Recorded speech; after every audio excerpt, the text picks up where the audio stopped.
The second one is to adapt the measurement scales. What do we mean by adapting measurement scales?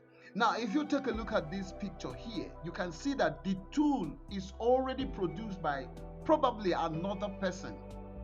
This is already produced by another person, but you can see the lady trying to make some adjustments to the tool to enable her or to carry out her research activity. If you look at the second image, so you can see the person adjusting the knots using spanner to make some adjustments so that it will be easier for him or her to use the tool for whatever reason he or she wants to use it for.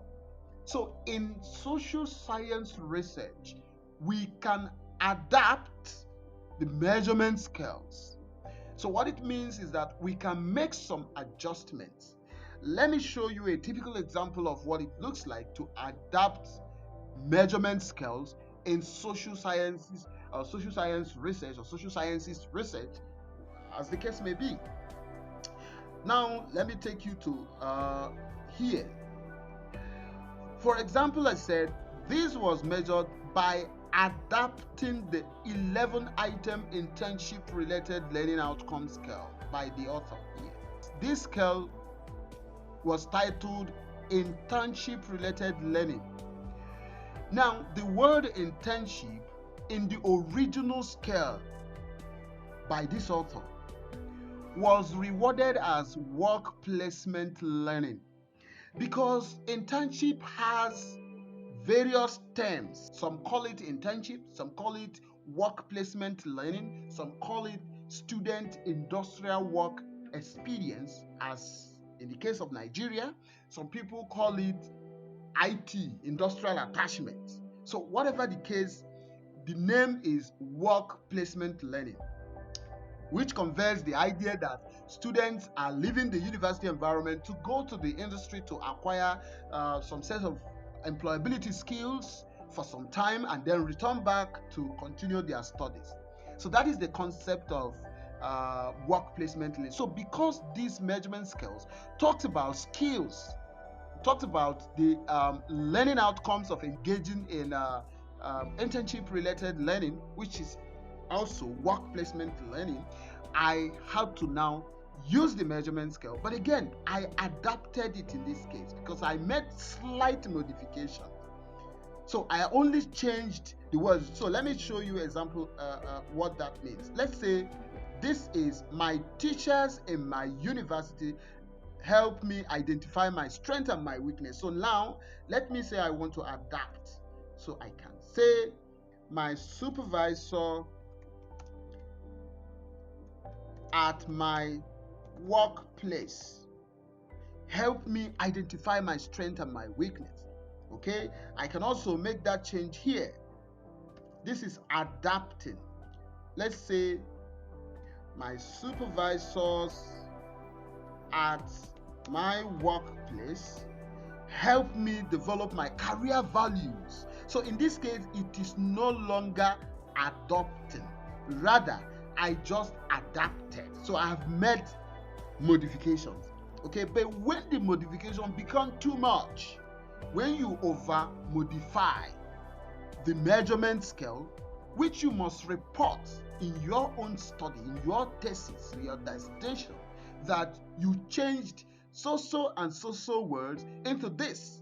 Just like in this case, it was clearly stated, emphatically stated, that the word internships was, rewarded as work placement. So you need to be straightforward in doing that, because I always say that in research, what is most important is not the end product, but the processes that led to your findings must be very straightforward. So that is what it is to adapt. So when you find an existing measurement scale, you make slight modification just to adjust it small. I didn't say to change it entirely. If you modify beyond what the original scale had in mind, then it is no longer adapting. Now you are doing another thing. Now, when you adapt the measurement scale, what you need to do is to subject it to exploratory factor analysis. When you make extensive modifications to someone else's measurement scales, when you make extensive modifications, not just to change a few words, maybe one or two words, if it's extensive, then you have to subject that measurement scale to exploratory factor analysis. Now, why is it important for us to have, for us to adopt or adapt already validated measurement scales? It's not enough when you develop your own item statements. You see undergraduate students or postgraduate students running to lecturers to say, oh, can you help me to validate by the measurement scale that I have developed? So what can the lecturer do? The lecturer will probably look at the words. They probably want to look at the words. Let's say, okay, they want to look at the, okay, my supervisors at my workplace help me identify my strengths and weaknesses. Assuming that this item statement here contains errors in English language or contains unclear terms, they can help you to correct the English word. So when a lecturer corrects the English word, that does not mean that he has validated the measurement scale, the instrument, or the item statement. That's not correct. That is called face validity. So you just want to content and face validity. You just want to look at it. Oh, okay, it reads good. It reads good. But that does not mean that the respondents will understand what you have done. It does not mean that the respondent who will respond to this questionnaire will be able to ascribe meaning to the statements as it applied to them. So, but what can help us to understand whether they have done that is when you do exploratory factor analysis to now explore the changes you've made in your own study context.